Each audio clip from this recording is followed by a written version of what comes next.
A Rádio USP apresenta Programa Universidade 93,7. Olá, seja bem-vindo. Meu nome é Rafael Duarte Oliveira Venâncio e você está prestes a ouvir uma peça radiofônica da série Seleção Paulista dos Craques de Outrora, um storytelling de futebol para rádio e mídias sonoras. Mas o que seria essa série? Seleção Paulista dos Craques de Outrora? Bom, eu sou pós-doutorando do Departamento de Cinema, Rádio e Televisão e do Programa de Pós-Graduação em Meios e Processos Audiovisuais da Escola de Comunicações e Artes da Universidade de São Paulo, ECA USP. Meu pós-doutorado se intitula Futebol não é só no gramado, a narrativa no radiodrama esportivo de Estevan San Girardi, tendo como supervisor o professor Dr. Eduardo Vicente. Ora, tendo o mote posto inverso pelo jingle de abertura do show de rádio, que afirma que o futebol não é só no gramado, eu quis demonstrar que Estevan San Girardi e sua equipe desenvolveram uma narrativa inteira, com personagens e mundos possíveis, unindo elementos performativos da tradição humorística do rádio brasileiro, da cena radiodramática paulistana e da comunicação esportiva e do próprio futebol em si.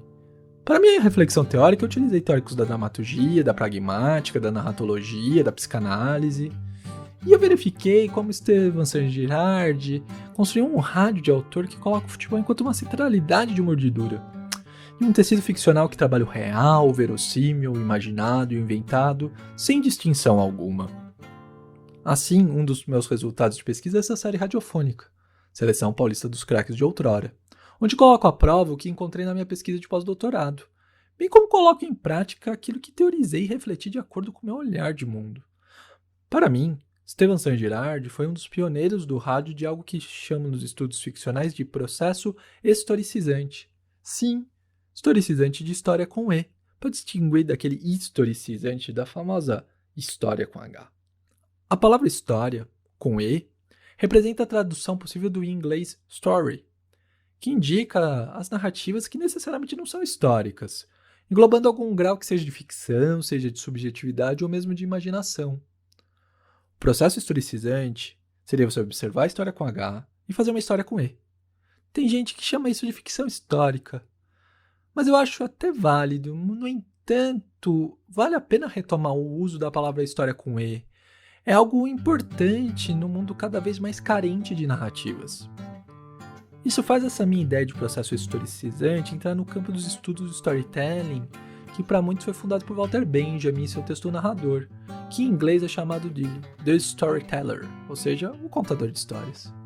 Assim, Estevan San Girardi fez um processo historicizante no show de rádio, porque ele conta, usando o radiodrama movido por personagens que são mascotes sonoros dos times de futebol de São Paulo, fatos ocorridos no jogo de futebol que acabara de acontecer. Algumas vezes, o show de rádio era transmitido no intervalo, contando as interações dos personagens sobre os eventos do primeiro tempo. Era uma maneira muito dinâmica de fazer rádio esportivo, e especialmente fazer jornalismo esportivo. Na minha opinião, Estevan San Girardi e equipe foram para o rádio que Tomás Mazzoni, Nelson Rodrigues, Mário Filho, Armando Nogueira, José Roberto Toreiro foram para o texto escrito de futebol. Todos são grandes exemplos do que chamamos normalmente de cronistas esportivos. No entanto, para o meu pós-doutorado, não bastava estudar o show de rádio Estevan San Girardi e teorizar isso de processo historicizante. Eu precisava fazer esse storytelling sonoro. Eu precisava criar essas histórias com ele sobre o futebol. Eu penso em 4 motivos, 4 justificativas provocadoras. Programa Universidade 93,7. Primeiro, isso era necessário para mostrar que o processo não era simplesmente uma genialidade autoral do Estevan San Girardi, mas sim um procedimento, quase uma estilística, logo possível de ser encontrado em mais autores, bem como repetida. Segundo, isso era necessário para mostrar que a mídia sonora está mais viva do que nunca. Desde o meu doutorado, que eu defendi na ECA USP em 2013, defendo que o rádio não morreu. O aparelho de rádio pode morrer, mas o rádio como linguagem midiática sobreviverá sempre. Basta ver os podcasts de agora. Terceiro, isso era necessário, né? É necessário que é possível fazer ficção sonora. Que esse mundo de ficção sonora, de radiodrama, não é restrito àquela era de ouro do rádio dos anos 30, dos anos 40 do século passado, né? As suas radionovelas, tudo. É possível produzir e ouvir personagens ficcionais no século XXI, seja no rádio, seja nos podcasts. E por fim, um quarto motivo, a ficção esportiva. Para mim hoje o futebol, melhor dizendo, o jornalismo esportivo de futebol está dominado por duas tendências. De um lado, pelas brigas de opinião vazia das mesas redondas. De outro lado, pelos números sem sentido de biometrias ou de jogadas táticas. Parece que aquela poesia dos cronistas esportivos não tem mais espaço. Com esses 4 motivos em mente, me veio a ideia de produzir a série radiofônica Seleção Paulista dos Craques de Outrora. São 12 peças radiofônicas, 12 histórias de futebol feitas a partir da história de um craque do passado de um time paulista de futebol. Tudo dentro dos princípios do storytelling. Vamos entender um pouco desse projeto e como essa ideia de processo historicizante o tornou possível? A série radiofônica Seleção Paulista dos Craques de Outrora são 12 peças radiofônicas de minha autoria. No entanto, qual o motivo desse número? 12 é o número de jogadores titulares do futebol mais o técnico. Assim, no conjunto da série, eu pude fazer uma seleção paulista funcional. Uma seleção paulista naquele molde antigo do Campeonato Brasileiro de Seleções Estaduais. Os mais velhos devem se lembrar. Claro que muitos nomes e times não couberam em 12 lugares narrativos. Mas tentamos ser justos na medida do possível. E, claro, aqui é uma valorização do passado, não estamos falando de jogadores do tempo presente. A primeira história é de goleiro. Não estamos falando de qualquer goleiro, mas sim de Gilmar dos Santos Neves, campeão com o Brasil na Copa de 58 e 62. Falaremos sobre os tempos dele como júnior no Jabaquara, time da cidade de Santos. Quem nos conta essa história é o personagem Miguel, um jornaleiro de origem espanhola da Ponta da Praia em Santos. Já a segunda história é de lateral, talvez o maior lateral direito de todos os tempos, Djalma Santos, astro da Associação Portuguesa de Desportos. Quem nos conta essa história é o personagem Manuel, um padeiro português fanático por futebol, morador do bairro da Parada Inglesa em São Paulo. A terceira história é de Beck, defensor de primeira, quase um super-herói dos gibis. E de arte, foi bicampeão pelo 15 de Piracicaba, jogou mais de 500 jogos em 20 anos pelo time alvinegro. Quem nos conta essa história é uma releitura minha de um personagem que é praticamente um arquétipo do caipira paulista, o Nhoquim. A quarta história é de um zagueiro de classe. Urbano Caldeira marcou tanto o Santos Futebol Clube que virou o nome do estádio da vila mais famosa do mundo, sendo palco para Dorval, Mengalvio, Coutinho, Pelé e Pepe. Quem nos conta essa história é o personagem Mãozinha, um feirante que vende peixe fresquinho, vindo das docas do Porto de Santos. Programa Universidade 93,7. Chegamos na quinta história da nossa série. Ela é de um século atrás, quando o volante ainda se chamava Center Half. E não vamos falar de qualquer camisa 5, não. Vamos falar de um que foi ídolo do Corinthians, capitão da seleção brasileira e que ainda desafiou o presidente da República em um jogo de futebol. Seu nome? Amilcar Barbour. Quem nos conta essa história é o personagem Cigarrinho, um tributo a malandros paulistas famosos e todos corintianos do rádio brasileiro. A sexta história é de um pioneiro esquecido. Miguel do Carmo é considerado o primeiro jogador negro do futebol brasileiro, além de fundador da Associação Atlética Ponte Preta da cidade de Campinas. Quem nos conta essa história é o personagem Pedro, um mascate motorizado. Já a sétima história também nos fornece um lado diferente da introdução do futebol no Brasil e no estado de São Paulo. Vamos falar de Hans Noblin, um ponta que veio da Alemanha e não só fundou 2 times campeões paulistas, o Internacional de São Paulo e o Germânia, como criou o primeiro campeonato de futebol do Brasil. Quem nos conta essa história é o personagem Heinrich, um cantineiro alemão do bairro paulistano de Pinheiros. A nossa oitava história é de um craque máximo, Leônidas da Silva e sua vinda para o São Paulo Futebol Clube. Quem nos conta essa história é o personagem Advogado Canindé, baseado em um primeiro protótipo de mascote na imprensa esportiva para o tricolor do Morumbi, quando ele ainda jogava na chácara do Canindé, hoje campo da Portuguesa. Tal como não podia faltar, a nossa nona história é de um centroavante, o grande astro do futebol brasileiro. Falamos de Friedenreich, craque do Paulistano e do São Paulo, herói destemido tanto nos campos de futebol da América do Sul, como no campo da batalha da Revolução de 32. Quem nos conta essa história é o personagem Almeida, um poeta com alma bandeirante. A 10ª história é de um ponta de lança, hein? A posição normalmente dada para a camisa 10.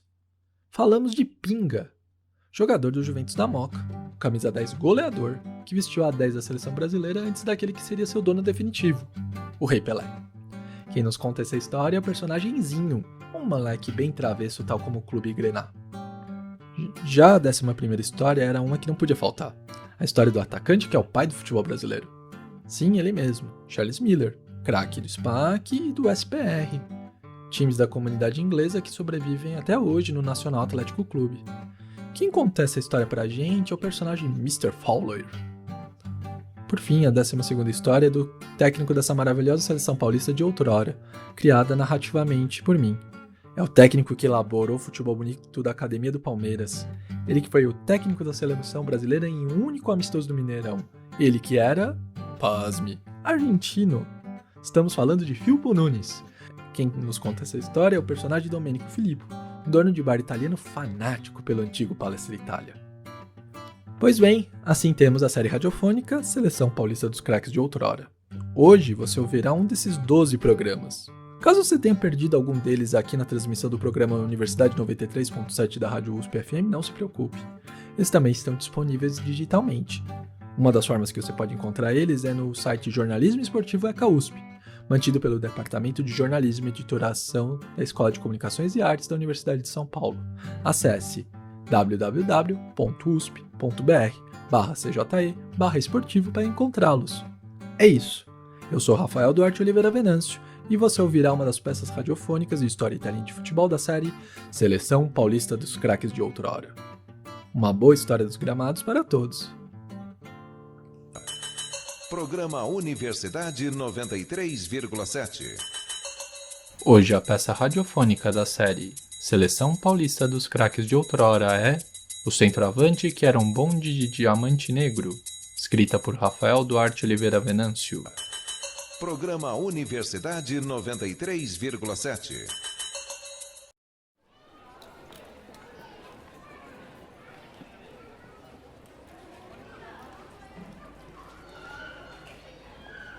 Opa, me vê uma média e um pão na chapa, por favor. Valeu, grande. Você também tá aqui no cafezinho? Tá certo, tá certo. Tem uma hora que precisamos parar nessa correria da cidade de São Paulo, né? Ainda mais que estamos no coração dela.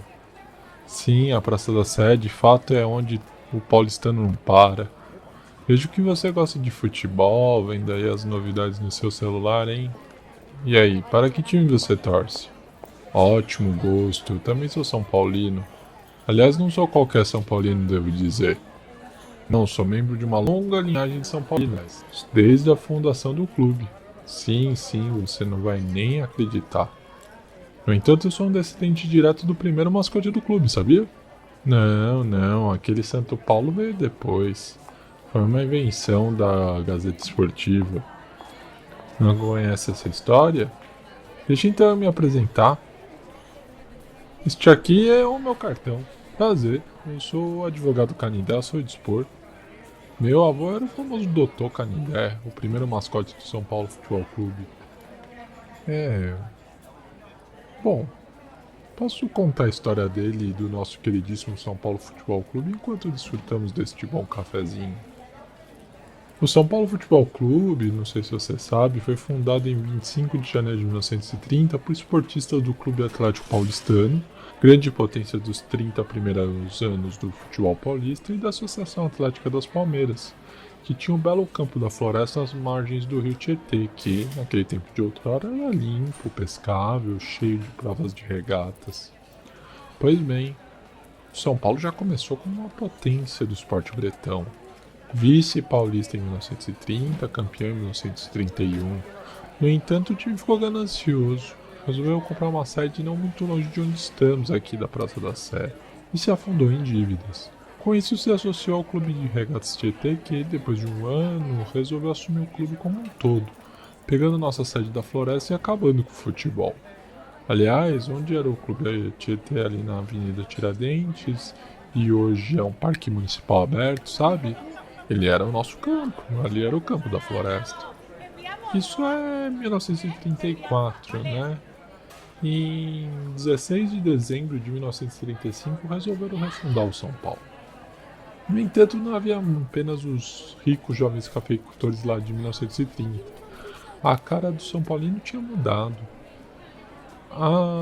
Esses jovens estudantes, esses jovens advogados se uniam todo tipo de populares. Jovens tenentes, funcionários do comércio e outros moradores do centro, Bom Retiro, até mesmo de Santana, na margem norte do rio Tietê. Assim, o São Paulo Futebol Clube tinha uma nova cara e, com isso, precisava de um novo campo e um outro jeito de mascote, né? Aqui que surgiu a história do meu avô, o Dr. Canindé. O doutor era doutor porque era formado em Direito e tinha anel de doutor, né? E ele foi nomeado Canindé por causa do novo campo do São Paulo nas margens do rio Tietê, no comecinho da zona norte paulistana. Sim, o Canindé era nosso, não sei se você sabia. Na verdade, ele era de um clube de alemães, o Deutsche Sportive. O São Paulo alugou o campo do Canindé por 2 anos, de 1942 a 1944. Em 1944 ele comprou. E com isso, por mais 12 anos, de 1944 a 1956, o Canindé era centro de treinamento e palco de jogos menores, já que os principais aconteciam no Pacaembu, claro. O Canindé foi vendido para a Portuguesa em 1956 para juntar fundos para construir o Morumbi. Os lusos resolveram construir no terreno o estádio deles, mas essa história não nos interessa, né? Você deve estar se perguntando como que era esse Dr. Canindé, meu avô. Pois bem, era um negro com um anel de doutor, representando a mescla dos refundadores do clube de 1935, ou seja, os estudantes do Largo São Francisco e os negros pobres subempregados que não se identificavam com os clubes das colônias europeias. Esses refundadores, inclusive, instauraram um marco de refundação do São Paulo Futebol Clube bem aqui perto da Praça da Sé. Bom, você pode me questionar porque o mascote não continuou, né? Porque ele foi substituído pelo Santo Paulo, inventado lá na Gazeta Esportiva do Tomás Mazzoni pelo cartunista Nino Borges. Isso eu não sei. Aliás, eu tenho essa saga de conhecer mais, né? De pesquisar mais sobre o meu avô e o São Paulo Futebol Clube. Que sei que o Dr. Canindé, meu avô, foi relembrado com o primeiro grande título do São Paulo após a refundação paulista de 1942 com a contratação sensacional do Leônidas da Silva. Sim, o Leônidas era craque, todos os clubes paulistas queriam ele, mas quando ele veio, São Paulo foi muito criticado. Não conhece? O cafezinho ainda tá quente? Deixa eu contar essa história também. Bom, não sei se você sabe, mas o Leônidas da Silva foi o craque da Copa de 1938. Quase o Brasil levou essa Copa, mas a vontade política do time italiano, sob o comando do fascismo, mais a imprudência do técnico brasileiro de poupar Leônidas na semifinal, fez que o Brasil perdesse a chance de ganhar a taça Jules Rimet. Ele ganhou o apelido de Diamante Negro e vira um chocolate que está nos supermercados até os dias atuais. Talvez o primeiro grande símbolo midiático nacional, Leônidas da Silva, um pioneiro do marketing esportivo de produtos e comerciais nos jornais. No entanto, você sabe, alta visibilidade, alta cobrança. Nem mesmo o título do Carioca de 1939 livrava Leônidas das críticas no Flamengo. Cada vez mais ele era considerado velho e a má fase do clube em campeonatos seguintes foi atribuída a ele. Com isso, os times de São Paulo começaram a sondar a possibilidade de contratar o craque. Primeiro foi o Palestra Itália, depois o Corinthians. No entanto, o destino mesmo foi o São Paulo. Mesmo embaixo no Rio de Janeiro, o Leônidas foi vendido por 200 contos de réis, a maior transação da América do Sul naquele período em 1942. Aos 29 anos de vida e virando notícia em uma imprensa cada vez mais partidária pelos rivais, cada vez mais corintiana e mais palestrina e criticando São Paulo por qualquer coisa, o dia da chegada de Leônidas em São Paulo, em uma estação ferroviária da Luz lotada de gente, foi noticiada como se o São Paulo estivesse buscando um bonde de 200 contos de réis.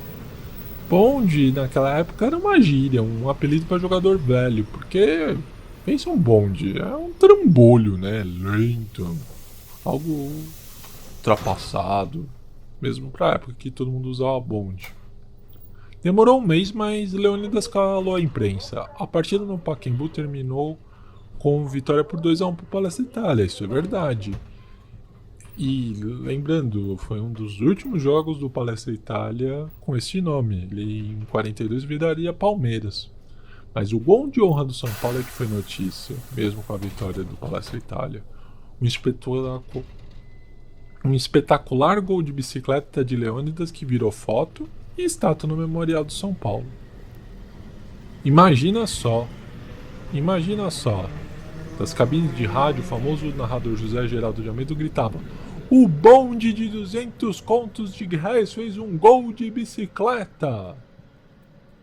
Foi histórico, talvez o principal feito do campeonato. No ano seguinte, em 1943, Leônidas começaria seu primeiro Paulista pelo São Paulo. Mesmo assim, a imprensa esportiva não confiava no time. A Gazeta Esportiva chegou a publicar que no arbitral, para decidir o campeonato, as regras, um dos dirigentes disse que o campeonato podia ser decidido na moeda. Se desse cara, era Corinthians. Se desse coroa, era Palmeiras. Nisso, o representante do São Paulo perguntou: e se o São Paulo for campeão? Aí todos riram e uníssono disseram: para o São Paulo ser campeão, a moeda teria que cair em pé. Bom, a moeda caiu em pé em 1943. Leônidas comandou o time que foi campeão paulista em 1943 com direito a carnaval fora de época na Avenida Tiradentes. O clube montou um carro alegórico mostrando uma moeda em pé com o símbolo do São Paulo. Foi um feito.